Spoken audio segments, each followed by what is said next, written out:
Right now, everyone is obsessed with Ozempic and GLP-1s because they shut off hunger fast so you can lose weight. But what most people don't know is that your gut already has its own natural Ozempic. And Big Pharma would rather sell you the drug version than remind you that your body has a switch that does the same job. Ozempic only works because it tries to copy that switch. The drug forces a signal to your brain that says, "We're full, stop eating." But your gut can send that signal on its own without a needle, without a prescription, without a bill, and without a lot of side effects. When your natural switch is active, appetite drops on its own, cravings quiet down, and visceral fat stores start burning away the way they're supposed to. And today I'm going to show you exactly how this natural switch works, why it shuts down in so many people, and how to turn it on using simple tools to restore the system that Ozempic is trying to hijack. And yes, this is classical biohacking knowledge from the guy who created the biohacking movement. Part 1. Hunger is not a math problem, it's a hormone problem. Before we talk about the fix, we need to talk about the mistake almost everyone makes. See, most people think the secret to weight loss is eating less or counting calories. In my quest to lose 100 pounds, I found out that does not work, as has every person who's ever tried to lose weight sustainably that way. And trust me, calories in, calories out is one of the biggest myths in the medical field, and they've been telling us this is how to lose weight. It's not. The system wants you to think that your body is a simple calculator. If you eat fewer calories than you burn, the fat should just melt away. This is why the diet apps track every bite, why meal plans obsess over numbers, why you feel guilty every time you go over your limit, even though you don't really even know how many calories are in that cookie. It's just a guess.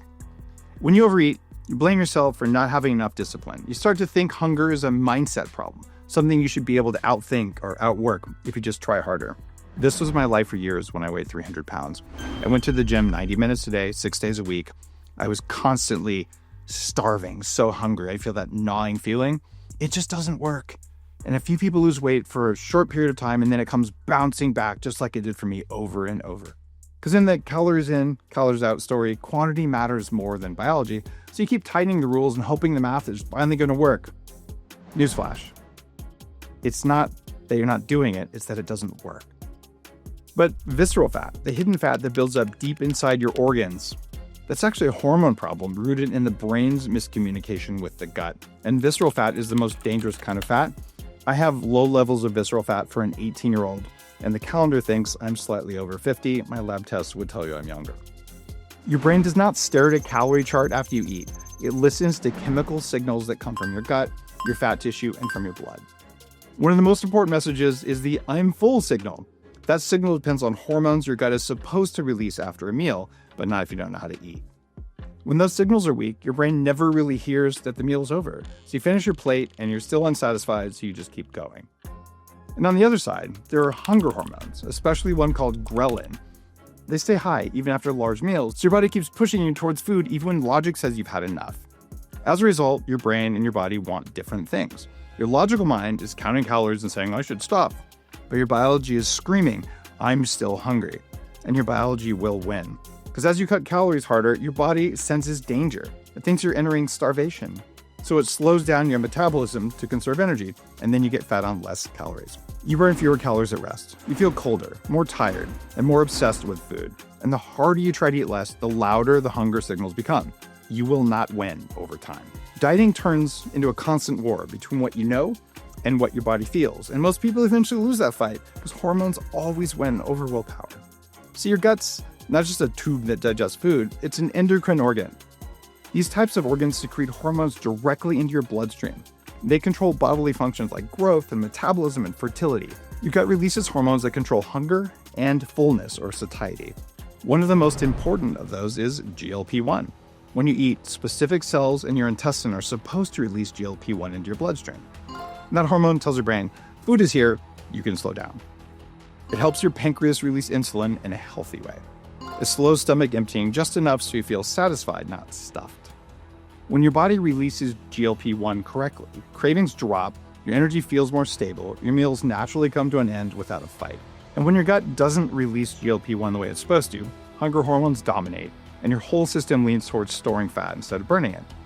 This is why two people can eat the same calories and get very different results. One has a gut that speaks clearly to the brain. The other has a gut whose voice has gone quiet. So sustainable weight loss requires reactivating natural satiety hormones instead of constantly using your willpower to fight hunger and then lose. The goal is not to live the rest of your life on strict calorie restriction and feel miserable every day. The goal is to fix the signal so you can naturally eat less and you're not going to feel like you're at war with yourself anymore. When GLP-1 levels rise naturally, your meals start to become self-limiting. You feel satisfied sooner and you don't feel the same pull to keep going, and you don't want to snack afterwards. Your energy stays steady instead of crashing in the afternoon. Cravings and emotional eating just fade away because your body actually feels nourished. This means you need to shift from how little can I eat to how do I get my hormones working for me again. And the first step is to stop pure willpower dieting for the next 30 days, or maybe for the rest of your life. It doesn't mean you want to overeat on purpose. It means you stop slashing calories to extremes and you stop punishing yourself with tiny portions. Give your body a break from starvation signals so your metabolism can stop defending every pound. Next, switch from all-day grazing to structured meals. Aim for 2 or 3 real meals a day with clear gaps in between. When you snack constantly, your hormones never get a full cycle. When you eat distinct meals, your gut can send clear waves of hunger and fullness instead of a constant blur of maybe I should eat something else. At each meal, make sure you eat enough protein and fiber so your gut hormones will get released. Protein gives your body building blocks and increases satiety. Fiber slows digestion and provides raw material for your gut to make signaling molecules. To start listening to hormones instead of just numbers, you pause before and after each meal and ask one simple question. Am I physically hungry, or is this habit or emotion? Physical hunger builds slowly. It often shows up like an empty or gnawing feeling inside your stomach, but it's gentle and it's not tied to a specific food. Emotional hunger and cravings feel urgent. They appear suddenly, and usually you want a very specific comfort food. You don't need to judge the answer. You just need to notice it and be aware. Over time, that trains you to see when your hormones are driving the bus and when old patterns are taking over. I had to deal with both. Most people don't understand this part. For me, I had to fast for 4 days in a cave all by myself to figure out what was emotional and what was actual hunger. They're very different, but most of us have them blended together. As you're starting this process, begin to identify the things in your day that are killing your GLP-1 response. Liquid sugar, frequent snacking, ultra-processed foods, and eating late at night will weaken your I am full messaging. You don't have to remove these things all at once, but you do want to mark them as suspects, because something you're doing is causing you to be hungry when you shouldn't be. So for the next week, just notice when they show up. Once you see the pattern, it becomes much easier to change it. Part 2. Why synthetic GLP-1, Ozempic, often backfires. But when people finally hear about GLP-1 and understand how important it is, they usually don't fix the system that makes it. They just inject the signal instead. They resort to drugs like Ozempic that artificially try to mimic something that's a natural part of weight loss. When someone feels out of control around food, the idea of a simple injection that shuts hunger off sounds like a miracle. And it can be. There's nothing wrong with using Ozempic under a doctor's care if you take care of all the other side effects. It's just that you may not have to because of this video. Ozempic works by pretending to be GLP-1, the same hormone your gut is supposed to release after you eat it. It slows stomach emptying so food sits there longer. It makes the brain feel full faster and for a much longer time. Appetite drops sharply, calorie intake plummets without effort, and the number on the scale finally starts to fall. And from the outside, it looks like magic. It's a fix everyone's been waiting for. But the mechanism is pharmacological, not physiological. Ozempic doesn't repair your natural appetite system. It just overrides it. Instead of helping your gut produce real GLP-1, the drugs force the signal in from the outside. Your pancreas, your gut, and your brain start depending on the artificial message to manage hunger and blood sugar. That said, GLP-1s can be miracle drugs for longevity. You should just do it the natural way first. Over time, the gut-brain loop becomes quieter because the drug is doing the talking for it. The body adapts to the injection instead of rebuilding its own natural rhythms. And this creates a false sense of stability that only lasts as long as the drug is in your system. This becomes a problem the moment you stop.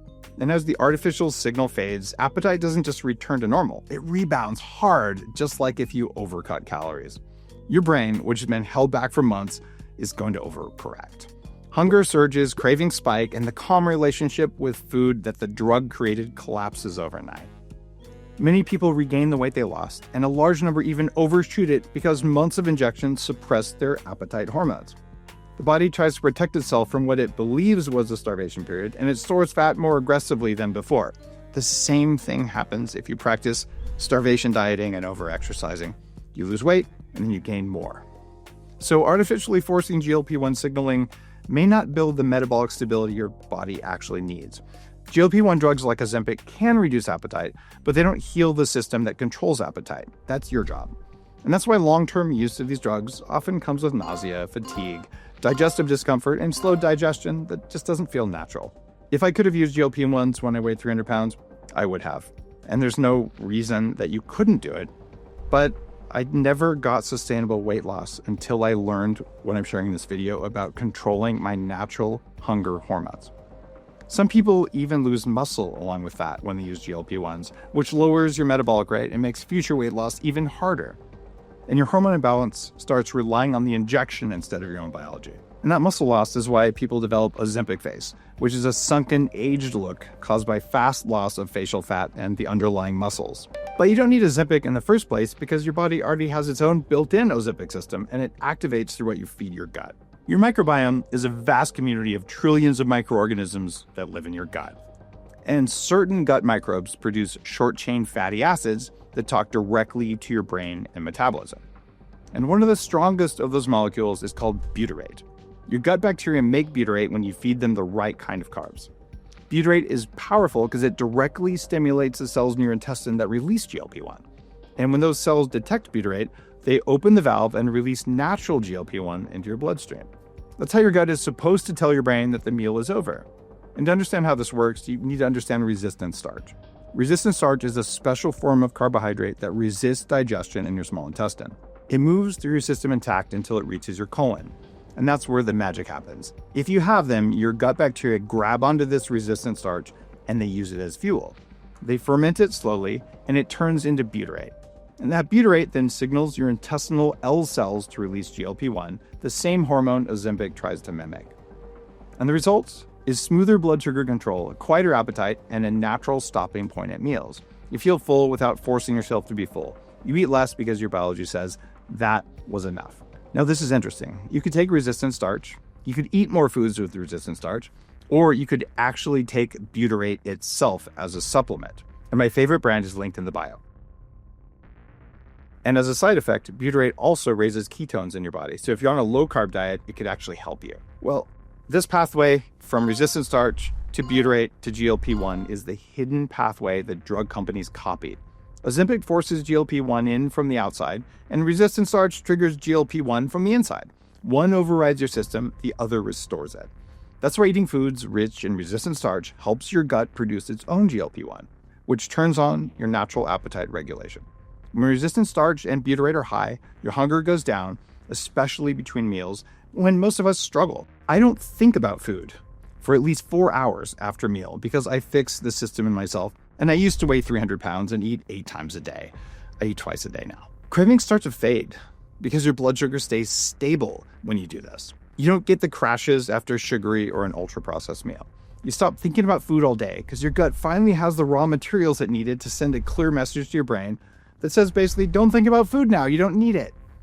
Your microbiome also can grow more diverse. Your inflammation drops and metabolism becomes way more predictable. This is how you unlock the same pathway drugs like Ozempic use, but directly from real food. In my own experiments in my longevity book, by using resistant starch, I quadrupled the amount of gut bacteria and the number of species of gut bacteria, including the ones that grow butyrate. So you can change your bacteria, which changes your biology. And if you want your body to naturally produce its own GLP-1 without wrecking your muscles like Ozempic does, all you have to do is feed the gut in a way that keeps inflammation low and keeps mitochondrial signaling high. The problem is that most people dump resistant starch foods like cooled potatoes, rice, oats, and beans into their body, thinking they're helping, when in reality, they're just creating inflammation and mitochondrial stress. So instead of turning on your natural Ozempic pathway the way you wanted, you end up bloated, tired, more insulin resistant, and probably farting a lot. Instead of those high toxin foods, you could use clean sources like green banana flour, acacia gum, tiger nut flour, or a small amount of raw potato starch. Those provide resistant starch without triggering inflammation. And along these, you can add prebiotic vegetables like small amounts of onions, garlic, or asparagus because a healthy gut microbiome can't thrive on starch alone, but too much onion or garlic can cause problems as well. Your gut needs real fibers that feed beneficial bacteria without irritating the gut lining. And then you support all this by eating the right fats, which include grass-fed butter that contains butyrate already, naturally, or ghee, or MCT oil, because they stabilize your blood sugar, They lower inflammation and they create the mitochondrial energy that your body needs for proper metabolic signaling. And instead of overwhelming your gut all at once, you just increase slowly. And you start with tiny doses for that first week and gradually increase it once your body is ready. Because no one wants to fart that much. Go slow. In week 1, you introduce 1 resistant starch food per day in a small portion. In weeks 2 or 3, you can increase to 2 meals per day that contain that resistant starch. And by week 4 and beyond, you adjust based on how your body responds. If you get bloating or gas, it's not a signal to keep going. It's a signal that your gut lining is irritated, you have too much fermentation, and you need to slow down. You're retraining your gut bacteria to have the right bacteria present. But even the best resistant starch strategy is going to fail when your gut becomes too damaged to respond. You can eat all the resistant starch you want, but if the ecosystem inside your gut's disturbed, the bacteria that create butyrate can't thrive. They can't ferment resistant starch. That means that the butyrate can't send GLP-1 signals to your brain because it's not there. And instead of feeling calm and satisfied after meals, you just feel hungry and as exhausted as you did before. This is the piece that most people overlook. They think they're doing everything right, but the inner environment is still too inflamed or too depleted or too stressed to activate the chemistry that controls appetite.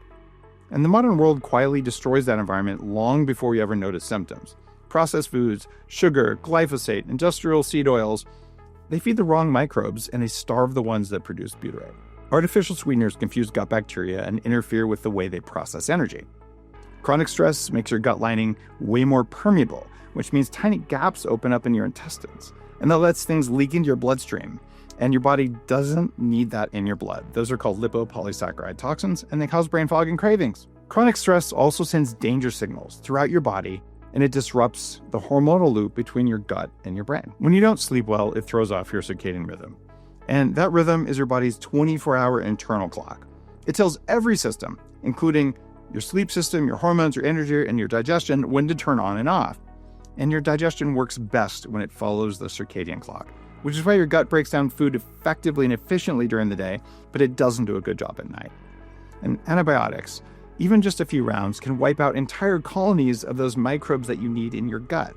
And when you drink a lot, it weakens your gut lining and reduces the microbial diversity that you need in order to have all this energy. And day after day of diets that lack resistant starch and constant snacking can prevent your gut from ever entering true repair mode. And when all those forces combine, the consequences are predictable. You'll look like I used to look. You'll weigh 300 pounds, you'll be tired all the time. Your beneficial bacteria die off.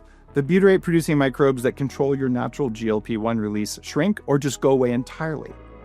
Inflammation rises and begins to block the receptors that GLP-1 needs to work. Resistant starch enters the gut, but nothing useful happens because the microbes that were supposed to transform it are no longer present. It's like trying to run a factory with no workers and no robots.